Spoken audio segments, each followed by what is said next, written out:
ചായ തിളക്കുന്ന സമയം കൊണ്ട് നമുക്ക് എളുപ്പത്തിലൊരു സ്നാക്ക് തയ്യാറാക്കിയാലോ. അപ്പോൾ പഴം കൊണ്ടുണ്ടാക്കിയ സ്നാക്കാണ്. 2 രീതിയിൽ വെക്കുന്നുണ്ട്. വീഡിയോ സ്കിപ്പ് ചെയ്യാതെ കാണാം. അപ്പോൾ ഞാനിവിടെ ചെറിയ പഴം എടുത്തിരിക്കുന്നത്. ഇതിപ്പോൾ വീട്ടിൽ നിന്ന് കൊണ്ടുവന്നതാണ്. അപ്പോൾ കുറേ പഴുത്ത് പോകുന്നുണ്ടായിരുന്നു. ഇനി ഇത് തൊലി കളഞ്ഞ് മിക്സിയുടെ ജാറിലേക്ക് മാറ്റി കൊടുക്കാം. നിങ്ങൾക്ക് ഇഷ്ടമുള്ള പഴം വെച്ച് ഇതുപോലെ ചെയ്തെടുക്കാവുന്നതുണ്ടോ.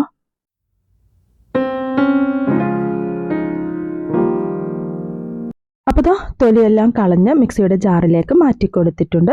ഇനി ഇതിലേക്ക് 1 കപ്പ് അരിപ്പൊടി ചേർത്ത് കൊടുക്കാം. അരിപ്പൊടിക്ക് പകരം ഗോതമ്പ് പൊടി ആയാലും മതി. പിന്നെ 1 കപ്പ് ശർക്കര പൊടിച്ചതും കൂടി ചേർക്കുന്നുണ്ട്. നല്ലൊരു മണത്തിനായിട്ട് 2 ഏലക്കയും കൂടി ചേർത്ത് 1/4 കപ്പ് വെള്ളവും കൂടി ചേർത്ത് ഒന്ന് അരച്ചെടുക്കാം കേട്ടോ.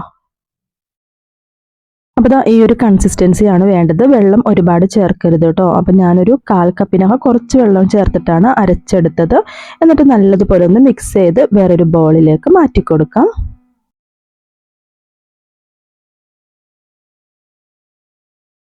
ഇനി ഇതിലേക്ക് കാഷ്നട്ട് ക്രഷ് ചെയ്തതൊന്ന് ചേർക്കുന്നുണ്ട് കേട്ടോ. കാഷ്നട്ടിന് പകരം പീനട്ട്സോ അല്ലെങ്കിൽ വാൾനട്ടൊക്കെ ചേർത്ത് കൊടുക്കാവുന്നതാണ്. ജസ്റ്റ് ഒന്ന് ചവയ്ക്കുമ്പോൾ നല്ലൊരു ടേസ്റ്റിന് വേണ്ടിയാണ് കേട്ടോ. പിന്നെ 1 ടേബിൾ സ്പൂൺ എള്ളും കൂടി ചേർക്കുന്നുണ്ട്.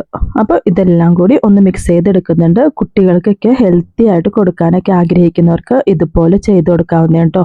ഈ ഒരു അരിപ്പൊടിക്ക് പകരം റാഗിപ്പൊടി വെച്ച് വേണമെങ്കിലും ചെയ്യാവുന്നതാണ്. അപ്പോൾ നല്ലൊരു ഹെൽത്തി ആയിട്ടുള്ള സ്നാക്കായിട്ട് ഇത്.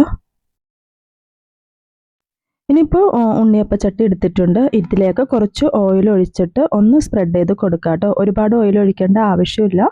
കാരണം ഓയിൽ അധികം ഇല്ലാതെയാണ് നമ്മൾ ചെയ്യുന്നത്. ഇതിപ്പോൾ ഒട്ടിപ്പിടിക്കാതിരിക്കാൻ വേണ്ടി മാത്രമാണ് കുറച്ച് ഓയിൽ ഒഴിച്ചു കൊടുക്കുന്നത്. എന്നിട്ടൊന്ന് ബ്രഷ് ചെയ്തൊന്ന് എല്ലായിടത്തും ഒന്ന് സ്പ്രെഡ് ചെയ്ത് കൊടുക്കുന്നുണ്ട്.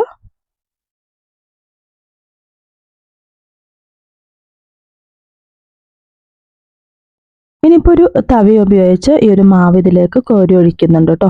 അപ്പോൾ മുഴുവനായിട്ട് ഒഴിച്ചാലും കുഴപ്പമില്ല. കാരണം നമ്മളിപ്പോൾ ബേക്കിംഗ് സോഡ ഒന്നും ഇട്ടിട്ടില്ലല്ലോ. അപ്പോൾ അതുപോലെ ബേക്കിംഗ് സോഡ ഇടുകയാണെന്നുണ്ടെങ്കിൽ ഒരു 80% നിറച്ചാൽ മതി. അപ്പോൾ ഇതുപോലെ ചെയ്തെടുക്കുന്നുണ്ട്. ഇനി നമുക്കത് അടച്ച് വെച്ചൊന്ന് കുക്ക് ചെയ്തെടുക്കാം കേട്ടോ.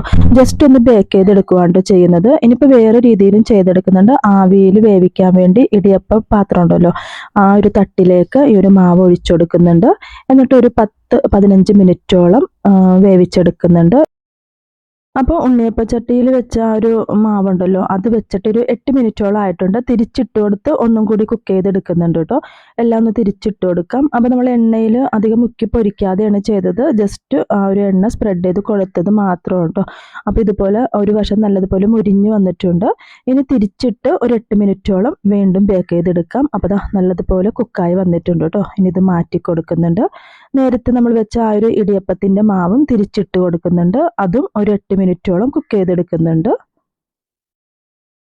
ഇനിയിപ്പോൾ ചായ തിളച്ച് വന്നിട്ടുണ്ട്. അപ്പോൾ ചായയുടെ കൂടെയൊക്കെ കഴിക്കാൻ പറ്റിയ ഒരു എളുപ്പത്തിൽ തയ്യാറാക്കാൻ പറ്റിയ ഒരു സ്നാക്കാണ്. എന്തായാലും ട്രൈ ചെയ്ത് നോക്കാം കേട്ടോ. നല്ല സോഫ്റ്റ് ആയിട്ടുള്ളൊരു സ്നാക്കാണ് കേട്ടോ.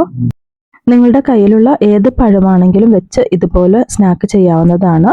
അപ്പോൾ വീഡിയോ നിങ്ങൾക്ക് ഇഷ്ടമായെങ്കിൽ ഒന്ന് സബ്സ്ക്രൈബ് ചെയ്യാനും ഷെയർ ചെയ്യാനും ലൈക്ക് ചെയ്യാനും കമൻറ്റ് ചെയ്യാനും മറക്കരുത്.